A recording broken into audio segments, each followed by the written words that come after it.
Hi friends, welcome back to my channel. இன்னைக்கு நாம பார்க்க போற வீடியோன்னு பார்த்தீங்கன்னா, தை அமாவாசை என்று செய்ய வேண்டியது செய்யக்கூடாதது என்னென்ன வாங்க இன்னைக்கு அதை பத்தி தெரிஞ்சுக்கலாம். மாதந்தோறும் அமாவாசை திதி வந்தாலும் வரக்கூடிய இந்த தை அமாவாசை என்பது முன்னோர்கள் வழிபாட்டிற்கு மிக மிக உகந்த நாளாக சொல்லப்பட்டுள்ளது.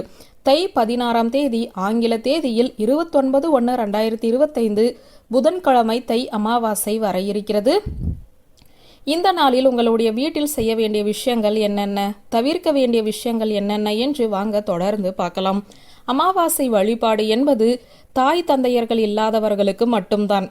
தாய் அல்லது தந்தை யாராவது ஒருவர் இல்லை என்றாலும் நீங்கள் இந்த அமாவாசை விரதத்தை கடைபிடிக்க வேண்டும். தாய் தந்தை உள்ளவர்களுக்கு அமாவாசை நாளில் எந்த கட்டுப்பாடுகளும் கிடையாது.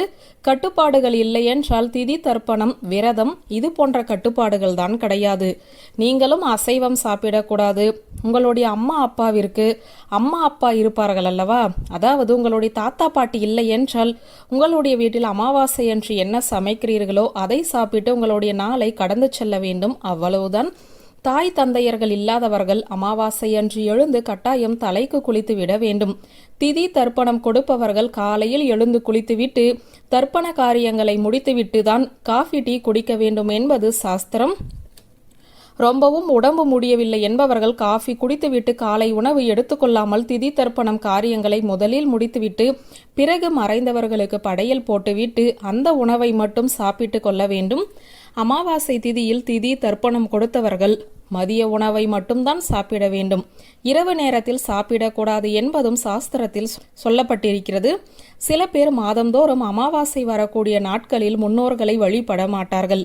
அப்படிப்பட்டவர்கள் எல்லாம் கட்டாயமாக இந்த தை அமாவாசையில் ஒரு ஆத்தங்கரைக்கோ குளத்தங்கரைக்கோ கடற்கரைக்கோ சென்று அங்கு இருக்கும் பிராமணர்களின் உதவியோடு மறைந்த முன்னோர்களுக்கு திதி தர்ப்பணம் செய்ய வேண்டும். இப்படி ஆத்தங்கரைக்கு சென்று நீர்நிலைகளுக்கு சென்று திதி தர்ப்பணம் கொடுத்துவிட்டு வீட்டிற்கு வந்தவுடன் குளித்து விட வேண்டும். குளித்த பிறகுதான் வீட்டு முன்னோர்களுக்கு படையல் போட்டு வழிபாட்டை மேற்கொள்ள வேண்டும் என்பது குறிப்பிடத்தக்கது. ஆத்தங்கரைக்கு சென்று பிராமணர்களின் உதவியோடு உங்களால் திதி தர்ப்பண காரியங்களை செய்ய முடியவில்லை என்றால் காலையில் எழுந்து சுத்தபத்தமாக குளித்துவிட்டு நேராக கடைக்கு சென்று பச்சரிசி, பருப்பு வகைகள், காய்கறிகள், வெல்லம், வாழை இலை இது போன்ற பொருட்களை எல்லாம் வாங்கி ஒரு பையில் போட்டு சிவன் கோவிலில் இருக்கும் பிராமணருக்கோ அல்லது பெருமாள் கோவிலில் இருக்கும் பிராமணருக்கோ தானம் கொடுக்க வேண்டும். கட்டாயம் நீங்கள் செய்யக்கூடிய இந்த தானம் முன்னோர்களது ஆசீர்வாதத்தை பெற்றுத்தரும். இப்படி தானம் கொடுத்துவிட்டு வீட்டிற்கு வந்து குளித்துவிட்டு தான் முன்னோர்களுக்கு படையல் போட வேண்டும் என்பது குறிப்பிடத்தக்க ஒரு விஷயம். முன்னோர்களுக்கு படையல் போட்டு வழிபாட்டை நிறைவு செய்துவிட்டு காகத்திற்கு சாதம் வைக்க வேண்டும். மொட்டை மாடியில் 2 தர்ப்பையை வைத்து அதன் மேலே நீங்கள் சமைத்த சாப்பாட்டை வைத்து கூட கட்டாயம் தண்ணீர் வைக்க வேண்டும். சில பேர் நாங்கள் வைத்த சாதத்தை காகம் எடுக்கவில்லை என்று கவலைப்படுவார்கள். நீங்கள் சம்பிரதாயத்திற்காக காக்கா என்று அழைத்துவிட்டு சாதத்தை வைத்துவிட்டு வந்துவிடவும். காகம் வந்து எடுக்கவில்லை என்றால் தேவையில்லாமல் மனதை போட்டு குழப்பிக் கொள்ள வேண்டாம். தை அமாவாசை என்று வாசலில் கோலம் போடக்கூடாது. சமையலில் வெங்காயம், பூண்டு சேர்த்து கொள்ளக்கூடாது. அமாவாசை என்று சமைத்த உணவுகளை உங்கள் குடும்ப உறுப்பினர்கள் மட்டும்தான் சாப்பிட வேண்டும். இரத்த சம்பந்தப்பட்டவர்கள் மட்டும்தான் சாப்பிட வேண்டும். 3வது நபர்களுக்கு அமாவாசை என்று சமைத்த சாப்பாட்டை கொடுக்கக்கூடாது என்பது குறிப்பிடத்தக்கது.